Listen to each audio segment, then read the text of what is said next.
लुकाको सुसमाचारको 12 अध्यायको 13 पददेखि लिएर 21 सम्म आजको खण्ड हामी हेर्नेछौँ र त्यसको शीर्षक मैले राखेको छु धन सम्पत्ति प्रति सही दृष्टिकोण अथवा परमेश्वरको नजरमा धनी।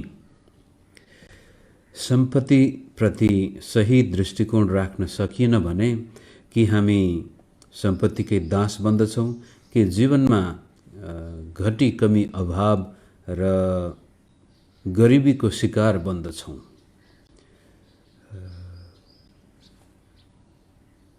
र धेरै अर्थशास्त्रीहरूको भनाइ मनोवैज्ञानिकहरूको भनाइ पनि के छ भनेदेखि गरिबीपन हो अहिले त वास्तविक रूपले हाम्रो जीवनमा अनुभव गर्न सक्छौँ, लागेको छ गरिबी, तर त्यसको सुरुवात र त्यसलाई निरन्तरता दिनको लागि मानिसको सोच, विचार, दृष्टिकोण धेरै महत्त्वपूर्ण हुन्छ।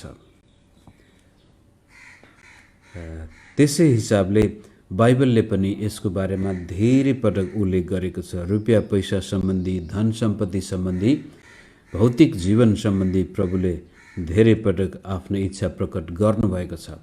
त्यसै कुरोलाई अगाडि लैजान आउनुहोस् आज हामी लुकाले प्रभुको वचनलाई गरेको प्रस्तुति हेर्दै जाउँ। 13 पदबाट भिडबाट एकजनाले उहाँलाई भन्यो, गुरु मेरा दाजुलाई भनिदिनुहोस् र तिनले अंशबन्डा गरिदेऊन्। तर उहाँले त्यसलाई भन्नुभयो, मित्र, कसले मलाई तिमीहरूमाथि न्याय गर्ने अथवा तिमीहरूको सम्पत्ति बाँडिदिने तुल्यायो? उहाँले तिनीहरूलाई भन्नुभयो, होशियार रहो, सबै किसिमका लालचबाट जोगिने काम गर, किनकि मानिसको जिन्दगी उसको धन सम्पत्तिको प्रशस्ततामा रहँदैन। विचार गर्नुहोस्, यीशु प्रभुको पछाडि भिड ठेला गर्दैछ। हिजोको खण्डमा हेर्दाखेरि त धेरै मानिसहरूले एकले अर्कालाई कुल्चिरहेका थिए। ख्रीष्ट येशूको आवाज सुन्न चाहन्थे, वचन सुन्न चाहन्थे भने कतिजना उहाँलाई छुन चाहन्थे चङ्गाईको लागि। र त्यस्तो बीचबाट प्रभुले आफ्ना चेलाहरूलाई हिजो शिक्षा दिँदै हुनुहुन्थ्यो भने त्यसैको बीचबाट एकजना व्यक्ति भिडबाटै कराउँदछ, मेरा दाजुलाई भनिदिनुहोस् र तिनले अंशबन्डा गरिदिउन्। कसलाई के चिन्ता, कसलाई के चिन्ता, कसलाई के भने जस्तै यो व्यक्तिको चिन्ता चाहिँ आफ्नो दाजुले नदिएको सम्पत्तिको चिन्ता छ। र लाग्यो यदि मैले येशू ख्रीष्टको सहायता पाउन सकेको खण्डमा पक्कै पनि मेरो अंश मैले पाउनेछु। सायद अब यहुदी परम्परामा र पनि आजका विभिन्न समाजमा, विशेष गरी म यहाँ भारतको उत्तर पूर्वमा बस्दाखेरि यहाँ पनि सम्पत्तिको पुरा हक चाहिँ जेठोको हातमा हुँदो रहेछ। नेपाली परिवेशमा के कस्तो छ त्यति मलाई अनुभव भएन, तरै पनि सुदूरपश्चिममा पनि जेठाले जे होस् बढी हक पाउने सम्भावना देखिन्थ्यो। त्यस किसिमले सायद यो भाइले आफ्नो दाइबाट अन्याय सहनु परेको उसलाई लागेको र त्यसमा पनि सम्पत्तिप्रति उसको मोह र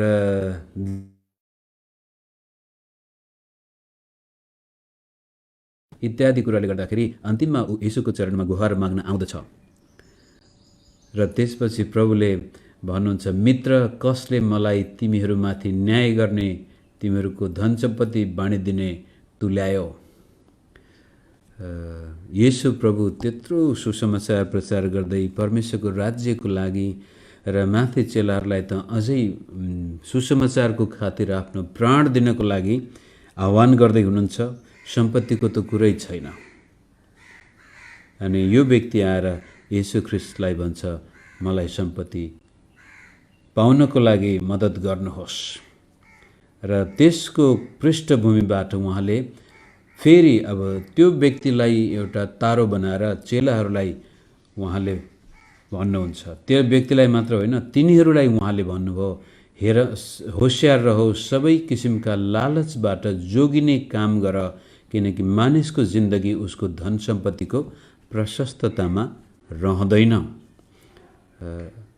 येशू प्रभुले हरेक परिस्थितिलाई पाठको रूपमा परिणत गर्न सक्नुहुन्थ्यो र यहाँनिर पनि यो व्यक्तिले आफैलाई मूर्ख तुल्याउँदैछ भिडको बीचमा, तरै पनि प्रभु येशूले उसको वाक्यांशलाई लिएर चेलाहरूलाई र त्यो भिडलाई शिक्षा दिनुहुन्छ र भन्नुहुन्छ कि होशियारी रहो र लालचबाट जोगिने काम गर। यसको मतलब हरेक व्यक्ति यो जोखिममा पर्ने खतरा देखिन्छ र हामीले होशियारी अपनाएनौँ र लालचबाट जोगिने काम गरेनौँ भनेदेखि हामी पनि यसको शिकार बन्नेछौँ। र शिकार मात्र होइन, किनकि जिन्दगीको अर्थ नै हाम्रो हातबाट गुमेर जानेछ यदि धन सम्पत्तिकै लागि हामी बाँच्न थाल्यौँ भनेदेखि। किनभने मानिसको जिन्दगी उसको धन सम्पत्तिको प्रशस्ततामा रहँदैन। यो शब्द आफैमा गजबको छ, हुँदैन भन्नुको भन्दा पनि रहँदैन। सम्पत्तिले उसको वास्तविक जीवनलाई धान्न सक्दैन। त्यसपछि हामी सबैले सुसमाचारमा सुनेको प्रचार गरेको खण्डमा प्रभुको दृष्टान्तलाई यसरी हुन्छौँ। उहाँले तिनीहरूलाई एउटा दृष्टान्त भन्नुभयो। कुनै एकजना धनी मानिसको जमिनमा प्रशस्त उब्जनी भयो। त्यसले मनमनै गुन्न लाग्यो, मेरो अन्न खाने ठाउँ राख्ने ठाउँ मसित छैन, अब म के गरौँ? तब त्यसले भन्यो, म यसो गर्नेछु, आफ्ना ढुकुटीहरू भत्काएर झन ठुला ठुला बनाउनेछु र मेरा सबै अनाज र माल सामान त्यहीँ राख्नेछु। अनि म आफ्नो प्राणलाई भन्नेछु, उसलाई आत्माको चिन्ता छैन, म प्राणलाई भन्नेछु, ए प्राण, धेरै वर्षसम्म पुग्ने गरी प्रशस्त सम्पत्ति तेरो निम्ति थुप्रिएको छ। सुख चैनमा बस, खा पी र मोज गर। सुख चैनमा बस, खा पी र मोज गर। यीशु प्रभुले दिएको चेतावनीमा उहाँले यो भन्नु भएन कि धन सम्पत्ति नकमाओ, धन सम्पत्ति चाहिँदैन भन्नुभएको होइन। तर धन सम्पत्तिमा जीवन छैन, धन सम्पत्तिमा जीवन रहँदैन। र त्यसपछि पनि जब तिमीहरूको हातमा सम्पत्ति आउँछ त्यति बेलामा होशियारी अपनाउनु पर्ने कुरो के भनेदेखि आफैले आफैलाई उसले खा पी र मोज गर। यदि यस किसिमको यो भौतिकवादी सोच जब हाम्रो जीवनमा आउँछ र हामी आफ्नो प्राणलाई आफूलाई मात्रै केन्द्र बनाएर जीवन जिउन थाल्दछौँ भने त्यो जीवन वास्तविक जीवन होइन। त्यसै कारण माथि चाहिँ उहाँले धन सम्पत्तिको प्रशस्ततामा मानिसको जिन्दगी रहँदैन। किन रहँदैन भन्दाखेरि त्यो दृष्टान्तमा 20 पदबाट हामी पढौँ। तर परमेश्वरले त्यसलाई भन्नुभयो, ए मूर्ख, आज राति नै तेरो प्राण तबाट लिइनेछ र जे कुराहरू तैले आफ्नो निम्ति थुपारेको छस् ती कसको हुने? सम्पत्तिले उसको प्राणलाई पनि बचाउन सकेन। र हामी सबैले अयुबको भनाइ, मैले नाङ्गै आए नाङ्गै जानेछु, अनि अलेक्जेन्डर महानको भनाइ पनि र संसारका विभिन्न धनाढ्य ख्याति प्राप्त व्यक्तिहरूको भनाइ पनि सुनेकै छौँ कि संसारमा सम्पत्तिको थुप्रोले हामीलाई बचाउन सक्दैन। स्टिभ जब्सको बारेमा त तपाईँले सुन्नुभएको छ होला। उहाँ पनि धनाढ्य व्यक्ति हुनुहुन्थ्यो। उहाँले जब क्यान्सर रोग लागेको आफूलाई थाहा भयो, आफूसँग भएका प्रशस्त सम्पत्तिले र आफूसँग भएको ज्ञान बुद्धि, उनको त्यो के भन्छ जिद्दी गर्ने आत्माले आफूलाई बचाउन खोज्दाखेरि डाक्टरले भनेको उपचारलाई लत्याएर उनी आफ्नै प्रकारको उपचारमा लागे। अन्तिममा उनले पनि आफ्नो प्राण गुमाए। सम्पत्तिले उनलाई जीवन दिन सकेन, त्यो प्राण रहेन। त्यसै कारण यीशु ख्रीष्टले यो जवान व्यक्तिलाई भन्दैछ, मित्र, म तिम्रो दाइबाट तिमीलाई सम्पत्ति दिन आएको होइन, म तिमीलाई जीवन दिन आएको हुँ। तिमी सम्पत्ति खोज्दैछौ, सम्पत्तिमा जीवन छैन। हो, सम्पत्तिले जीवन जिउन मद्दत गर्नेछ, तर तिमीसँग जीवन नै छैन भनेदेखि सम्पत्तिले के गर्छौ त?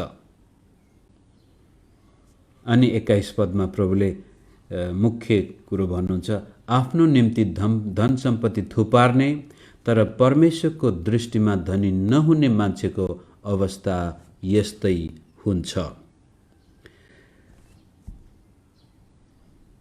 यसको मतलब हामी धन सम्पत्ति थुपारेर परमेश्वरको नजरमा पनि धनी बन्न सक्ने अवस्थामा देख्दछौँ। यो धनी व्यक्तिले पनि भन्न सक्थ्यो, ओहो मेरो प्रशस्तै फसल भएको छ, मैले अब भण्डारहरू पनि बढाएको छु र अब मेरो हातमा आएको सम्पत्तिबाट म आफ्नो लागि साथसाथै मेरो परमेश्वरको लागि, दुखी गरिबको लागि, संसारमा कसैले खान लाउन पाएको छैन भने ती मानिसहरूको लागि म यसबाट परमेश्वरको महिमा गर्नेछु भन्न सक्ने आत्मा यो धनी मानिसमा आइदिएको भए उसको जिन्दगी बेग्लै हुन्थ्यो होला। तर उसले परमेश्वरलाई सम्झेन, आफ्नो प्राण आत्माको पनि वास्ता छैन।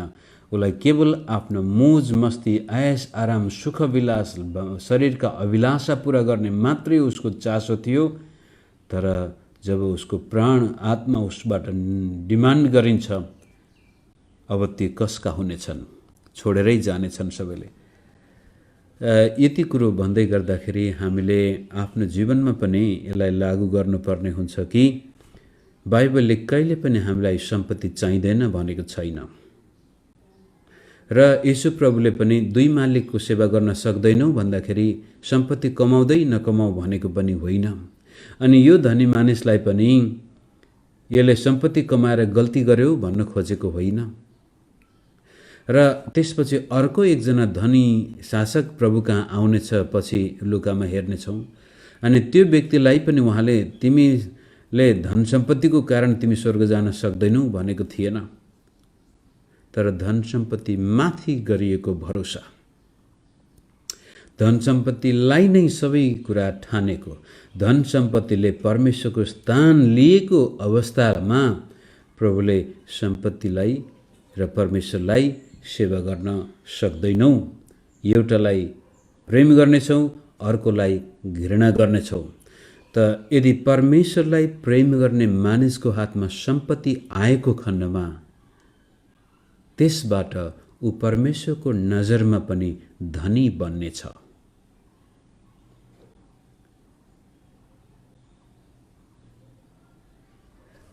त्यसलाई अलि राम्रोसँग हेर्नको लागि हामी आज एउटा अर्को खण्डमा पनि जाउँ, त्योसँगै सरकार राख्छ।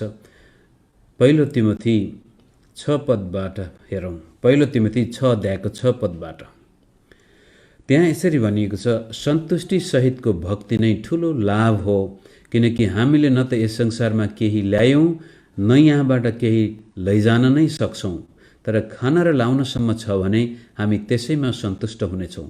तर धनी हुने इच्छा गर्नेहरू परीक्षामा पर्छन्, पासोमा फस्छन् र धेरै अर्थहीन र दुःखदायी इच्छाहरूमा डुब्छन्, जसले मानिसहरूलाई बर्बादी र सर्वनाशमा डुबाउँछ। किनभने रुपियाँ पैसाको मोह नै सबै किसिमका खराबीको जड हो। पैसाको लोभमा परेर कोही कोही विश्वासबाट कुमार्गतिर लागेका छन् र धेरै पीडाले तिनीहरूका हृदय घोचेका छन्। त सम्पत्ति हाम्रो डेस्टिनेसन होइन, के भन्छ, गन्तव्य होइन। तर त्यो गन्तव्यमा जाँदाखेरि बाटोमा, यात्रामा सम्पत्तिले धेरै सहायता गर्न सक्छ।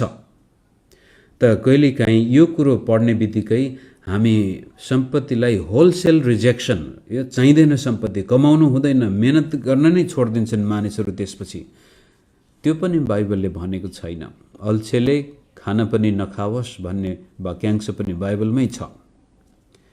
र त्यसपछि चोर्नेले पनि नचोरोस्, यो भ्रष्टाचार गर्नेहरू, अत्याचार गर्नेहरू, लुट्नेहरूलाई पनि बाइबलले भन्छ नचोर, बरु मेहनत गर, परिश्रम गर, कमाओ र आफूलाई पनि होस् र त्यसपछि आफूलाई आफ्नो आवश्यकता पूरा गरिसकेपछि खाँचोमा परेकाहरूलाई पनि दिन सक्ने व्यक्ति बन भनेर बाइबलको समग्र रूपमा दिएको सन्देश हो।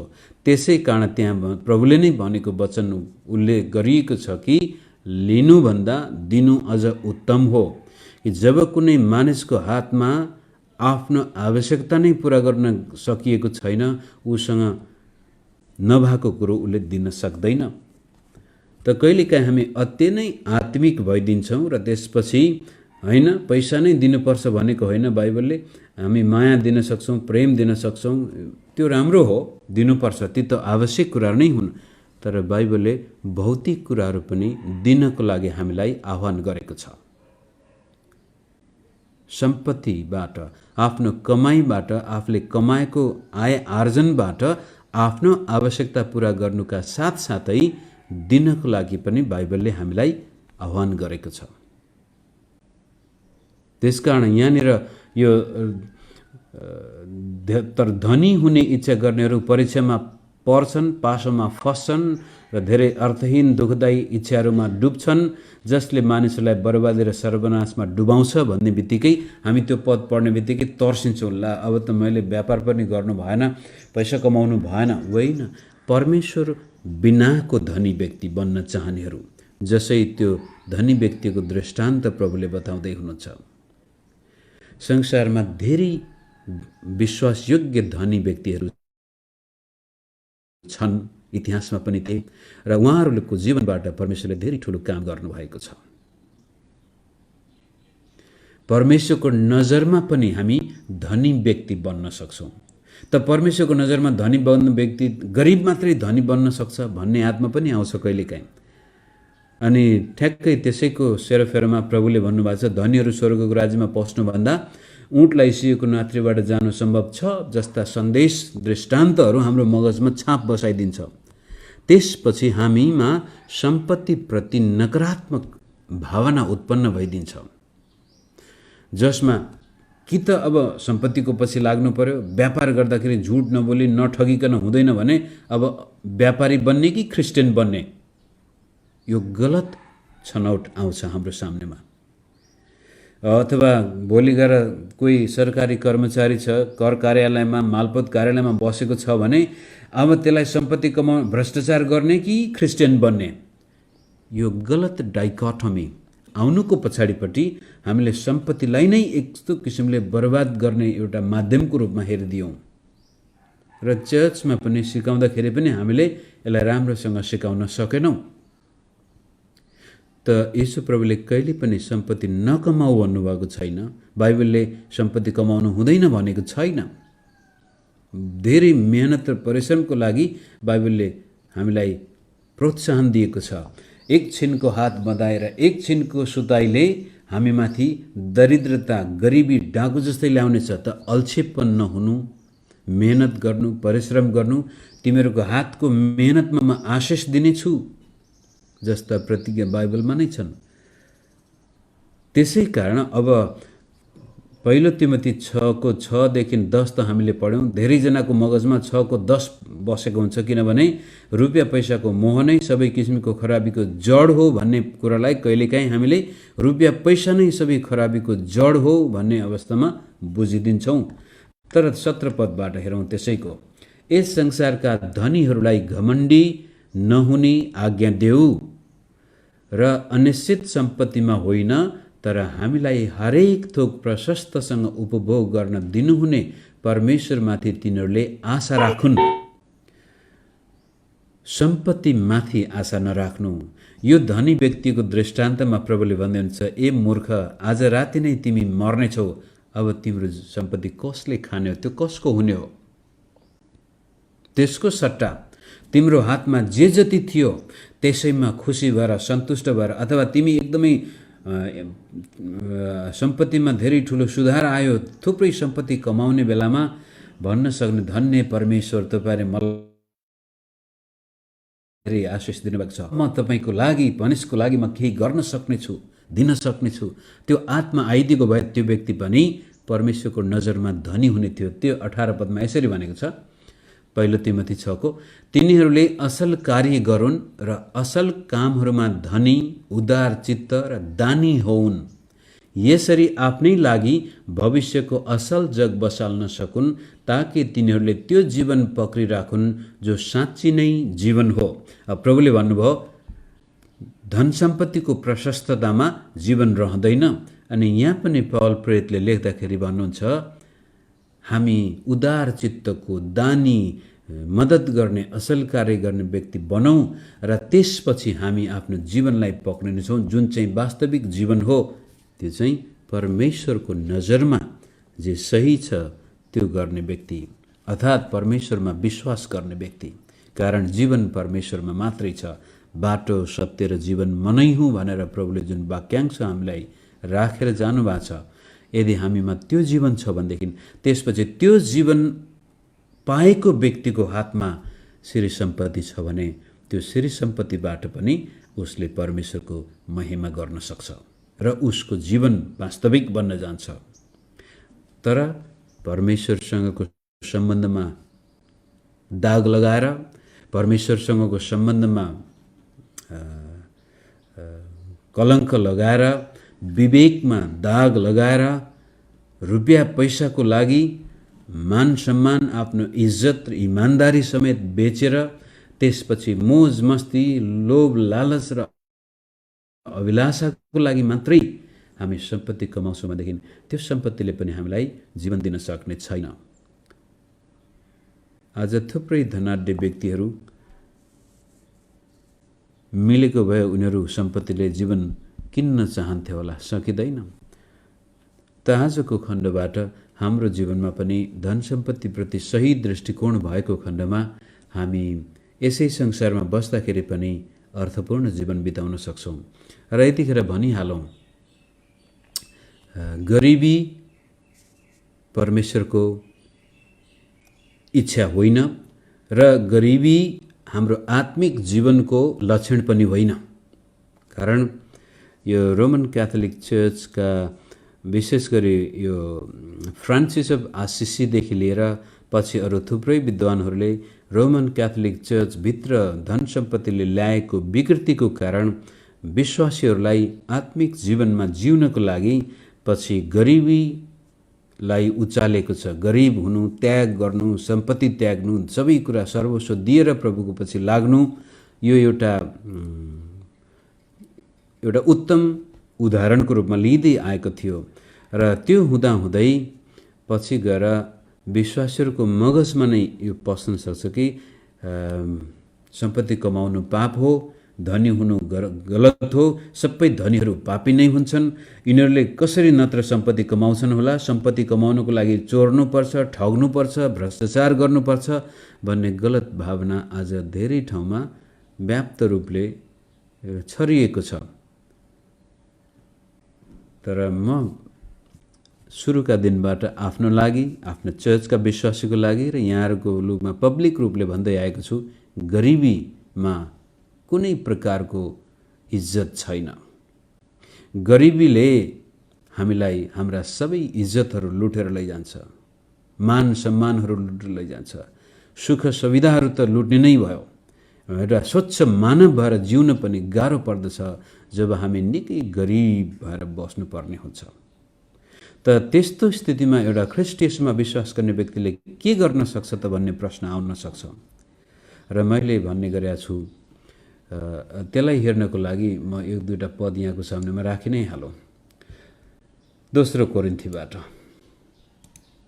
दोस्रो कोरिन्थी 8:9 र 9:8 यी दुईटा पदहरू एक आपसमा मेल खान्छन्। यहाँ यसरी भनेको छ, मैले यो आज्ञाको रूपमा भनेको होइन, तर अरूहरूको जोसँग तुलना गरेर तिमीहरूको प्रेम पनि साँचो हो भने प्रमाणित गर्नलाई मैले यो भनेको हुँ। पावल प्रेरितले दिने कुरामा भन्दै हुनुहुन्छ 9 पदमा, किनकि हाम्रा प्रभु यीशु ख्रीष्टको अनुग्रह तिमीहरूलाई थाहा छ कि उहाँ धनी हुनुहुन्थ्यो, तरै पनि तिमीहरूका खातिर उहाँ गरिब हुनुभयो, ताकि उहाँको गरिबीबाट तिमीहरू धनी हुन सक। अब आफ्नै अल्छीपनाले गरिब भएको व्यक्तिको कुरो बेग्लै हो, तर केही गरी बाढी पहिरो गयो, दैविक प्रकोप आयो, देशमा कङ्गालीपना, देश टाट पल्टियो, आगो लाग्यो, बिरामी पर्यो, कसरी कसरी हामी गरिब अवस्थामा पुग्न गयौँ र हामीलाई सदाकाल अब गरिबीमै राखिराख्नको लागि त्यहाँको धार्मिक, सामाजिक, राजनैतिक प्रणालीले हामीलाई त्यसपछि थिचेको हुन्छ। त्यस्तो स्थितिमा पनि एउटा गरिब व्यक्तिले विपन्न वर्गमा बसेको, बाँचेको, के खाउँला र के लाउँला भन्ने अवस्थामा बसेको व्यक्तिले पनि ख्रीष्ट येशूलाई मुक्तिदाता पनि स्वीकार गरेपछि, आफ्नो जीवन ख्रीष्टमा सुरक्षित पारेपछि, त्यसपछि उसले येशू ख्रीष्टले दिने भौतिक आशिषलाई पनि दाबी गर्न सक्छ। उसको हक छ यो। धेरै चर्चमा यो पद पढ्नै मान्दैनन्, यसको आर्थिक आत्मिक अर्थ लाएर पावलले यो भनेको हो, त्यो भनेको हो, तर सरासर पढ्दाखेरि बडो स्पष्टसँग पावलले भन्नुहुन्छ, ख्रीष्ट येशूलाई हामीले आफ्ना गरिबी पनि दिन सक्छौँ। प्रभु लिनुहोस् र अब मेरो जीवनमा मलाई चाहिएका सबै आवश्यकता तपाईँले पुरा गर्नुहुनेछ भन्ने कुरामा म विश्वास गर्छु भन्ने कुरालाई समात्नको लागि मत्ती 6 अध्यायको 25 देखि 33-34 पद हाम्रो लागि फेरि अर्को छ। मत्ती 7 को 7 देखि 11 हामीले माथि लुकाको 11 अध्यायमा पनि हेर्यौं। परमेश्वर तपाईं र मेरा भौतिक आवश्यकता पूरा गर्न चाहनुहुन्छ, तर त्यसको लागि हाम्रो सही सोच सम्पत्ति प्रति सही दृष्टिकोण हुनु पर्यो। र मेरो हातमा सम्पत्ति छ भने म मातिनु भएन र शारीरिक अभिलाषामा त्यसबाट अब प्रभु म तपाईको महिमा गर्न चाहन्छु। मसँग भएको सम्पत्तिबाट म तपाईको राज्यमा म स्वर्गमा थुपार्न चाहन्छु र स्वर्गमा थुपार्ने माध्यम नै मैले चाहिँ 2-3 दिन अगाडि पनि एकजना दाइले सोध्नु भएको थियो, जे जति कुरा म आफ्नो स्वार्थपूर्तिको लागि गर्दछु, म मेरो लागि ठुल्ठुला महल बनाउन सक्छु, गाडी किन्न सक्छु, सुनै सुनले मेरो श्रीमतीलाई ढाक्न सक्छु, त्यो सबै नष्ट भएर जानेछ। तर एउटा दुखी गरिब र परमेश्वरको नाममा कुनै अरू व्यक्तिको लागि मैले जे पनि असल कार्य गरेको छु त्यो प्रभुले सुरक्षित हाम्रो लागि राख्नु भएको छ। अरूको लागि गरिएको प्रत्येक असल काम तपाईँ र मेरो खातामा सुरक्षित छ। पावलले फिलिपी 4 को 19-20 मा पनि त्यही भन्न खोज्यो। 18 मेरो चाहना चाहिँ तिमीहरूले मलाई जे जति सहायता गर्दैछौ त्यो सबै तिमीहरूको खातामा जम्मा होस्। अनि प्रभुले स्वर्गमा सम्पत्ति थुपार भनेको पनि त्यही हो, आफूसँग भएका कुराबाट अरूलाई मद्दत गर्नु।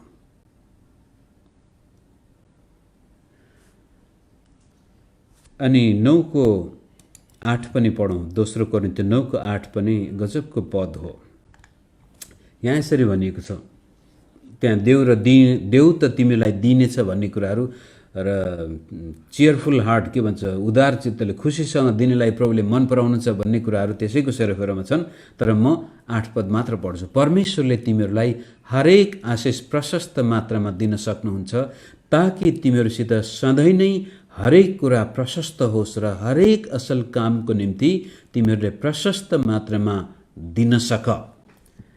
त परमेश्वरमा विश्वास गर्ने व्यक्ति, परमेश्वरमा आफ्नो जीवन सुरक्षित भएको व्यक्तिको जीवनमा यदि गरिबी छ भने त्यसबाट छुटकारा दिने प्रतिज्ञा बाइबलले गरेको छ। त्यसमाथि विश्वास गरेर त्यो व्यक्ति अगाडि जान सक्छ। एउटा कुरो। दोस्रो कुरो, परमेश्वरमा विश्वास गर्ने व्यक्ति जसको हातमा सम्पत्ति छ त्यसले त्यो सम्पत्तिबाट परमेश्वरको महिमा गरेर स्वर्गमा त्यो थुपार्न सक्छ। परमेश्वरको नजरमा त्यो धनी हुन सक्छ। त्यसको पछाडिपट्टि निश्चित रूपले यो भन्दैछ कि त्यो व्यक्तिको जीवनको स्रोत सम्पत्ति होइन, त्यो जीवनको स्रोत परमेश्वर नै हुनुहुन्छ र उसको हातमा भएको सम्पत्तिबाट उसले परमेश्वरको महिमा गर्न सक्छ। यो स्थिति आउनुपर्छ चर्चमा। त चर्चमा धनीहरूलाई हामीले तर्साउनु हुँदैन, गरिबहरूलाई पनि ठिकै छ प्रभुको इच्छा हो तिमीहरू दुखैमा बस भनेर थमथम्याउनु पनि हुँदैन। धनीहरूलाई पनि परमेश्वरको राज्यमा अझ आफ्नो सम्पत्तिको सदुपयोग गर्न उत्साह दिनुपर्छ भने गरिबहरूलाई पनि विश्वास गर्न सिकाउनु पर्यो, भन्नु पर्यो परमेश्वरले तपाईँहरूको गरिबीबाट पनि तपाईँलाई छुटकारा दिन सक्नुहुन्छ। नयाँ विचार हालेर, नयाँ भावना हालेर तपाईँको हातको मेहनतमा तपाईँ जे गर्दै हुनुहुन्छ दिलो ज्यानले गर्नुहोस्, विश्वासका साथ गर्नुहोस् र एक दिन प्रभुले तपाईँको जीवनमा आर्थिकी स्वतन्त्रता पनि ल्याउन सक्नुहुन्छ भन्ने सन्देश। गुवाहाटीमा धेरै मान्छेहरू रिक्सा चलाउँछन् र म भन्ने गर्छु यदि म रिक्सा चलाउँथे भने पनि ममा विश्वास हुन्थ्यो परमेश्वर, म रिक्सा चलाउँदाखेरि त यहाँबाट त्यहाँ जाँदा 20 रुपियाँ मात्रै म पाउँछु, तर मलाई विश्वास छ तपाईँले मलाई मेरो गरिबीबाट छुटकारा दिनको लागि कुनै दिन एउटा यस्तो ग्राहक पनि बैठाउनुहुन्छ, ऊ मेरो रिक्सामा बस्दाखेरि म त्यसको लागि प्रार्थना गर्ने त्यसले मुक्ति पाओस् भन्ने छु। र कुनै दिन यस्तो धनाढ्य व्यक्तिले आएर मलाई 20 रुपियाँ दिने ठाउँमा 20,000 पनि दिन सक्छ, 2 लाख नै दिन सक्छ। त्यो हो विश्वासबाट प्रेरित भएको आत्मा। म इज्जतका साथ बाँच्नेछु, प्रभुले मेरो लागि ढोका खोल्नुहुन्छ भन्ने विश्वास। त भक्ति सहितको सन्तुष्टि। गरिबले पनि ठिकै छ म गरिबीमै बस्छु भन्नु भएन। हो, यो गरिबीको सामना म गर्न सक्नेछु परमेश्वरको सहायताबाट। धनीले पनि अब मोज गर्नु पर्यो, अब ठिक छ मलाई अब चर्चमा जानु पनि परेन, यो दशांश भनेर पास्टरले दिक्क लाउँथ्यो, अब नगए पनि हुन्छ भन्ने आत्मा त्यो धनीमा आयो भनेदेखि त्यसको जीवन पनि खुस्किन सक्छ, सम्पत्तिले उसलाई जीवन दिन सक्दैन। त्यसको सट्टा त्यो धनी व्यक्तिले इमान्दार भएर आफ्नो सम्पत्तिबाट परमेश्वरको महिमा गरेको खण्डमा अझ बढ्ता गरी उसको जीवनमा पनि आशिष आउन सक्छ।